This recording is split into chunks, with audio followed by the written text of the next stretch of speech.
அஸ்ஸலாமு அலைக்கும் ஃப்ரெண்ட்ஸ், எல்லாரும் எப்படி இருக்கீங்க? இன்றைக்கி ஈஸியான ஒரு பிரேக்ஃபாஸ்ட் ரெசிபி தான் பார்க்க போகிறோம்.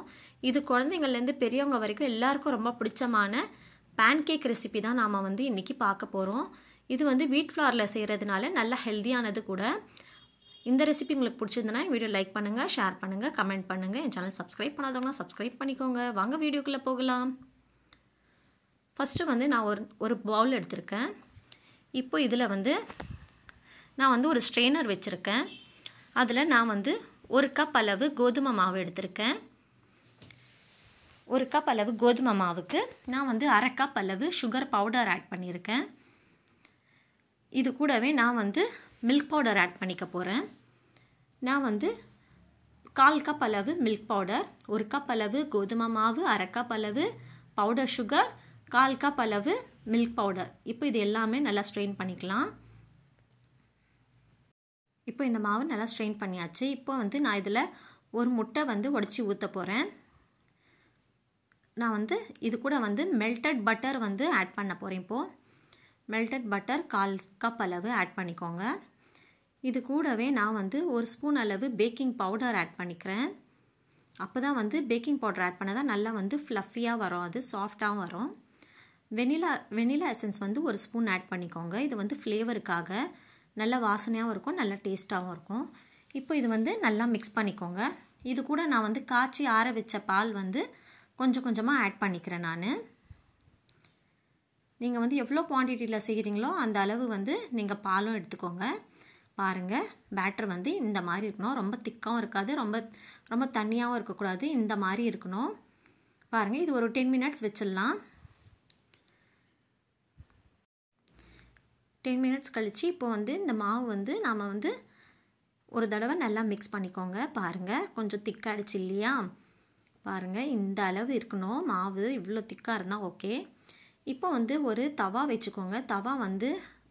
தவாவில் கொஞ்சமாக ஆயிலோ இல்லை பட்டரோ ஆட் பண்ணிவிட்டு இது ஒரு டிஷ்யூ பேப்பர் வச்சு நீங்கள் நல்லா துடைச்சிருங்க.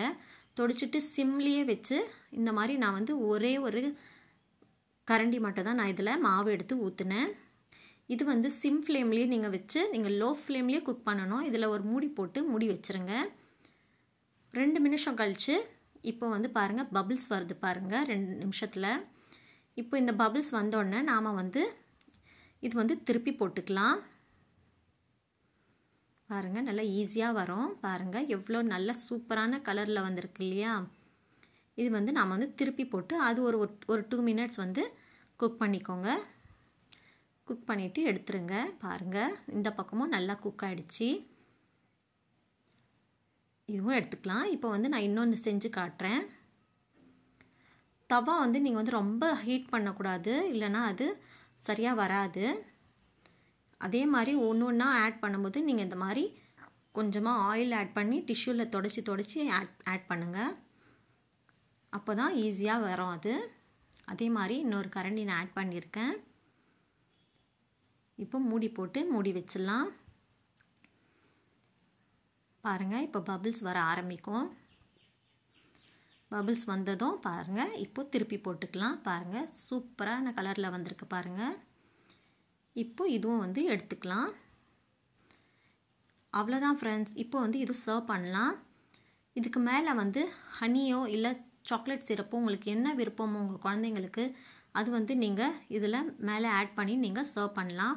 மேலே பட்டர் போட்டு, நான் பட்டர் ஆட் பண்ணல. என் பையனுக்கு மேலே பட்டர் போட்டால் பிடிக்காது, அதனால் ஆட் பண்ணலை.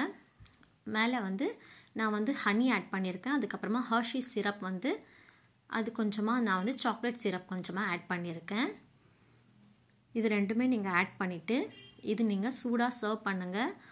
ரொம்ப சாஃப்டாகவும் இருக்கும். பாருங்கள், கட் பண்ணி காட்டுறேன். எவ்வளோ சாஃப்டாக இருக்குது பாருங்கள். நல்லா டேஸ்ட்டாகவும் இருக்கும் இது. பாருங்கள், இவ்வளோ தான். நல்ல சூப்பரான டேஸ்டியான பேன்கேக் ரெடி ஆகிடுச்சு. நீங்களும் இந்த ரெசிபி ட்ரை பண்ணி பார்த்துட்டு எனக்கு எப்படி வந்ததுன்னு சொல்லி கமெண்ட்டில் சொல்லுங்கள். உங்கள் வீட்டு பசங்களுக்கு குட்டீஸ்க்கெல்லாம் எப்படி பிடிக்குதோ பிடிக்கலையோன்னு சொல்லி எனக்கு கமெண்ட்டில் எல்லோரும் சொல்லுங்கள். இந்த ரெசிபி உங்களுக்கு பிடிச்சதுன்னா வீடியோ லைக் பண்ணுங்கள், ஷேர் பண்ணுங்கள், கமெண்ட் பண்ணுங்கள். தேங்க்யூ.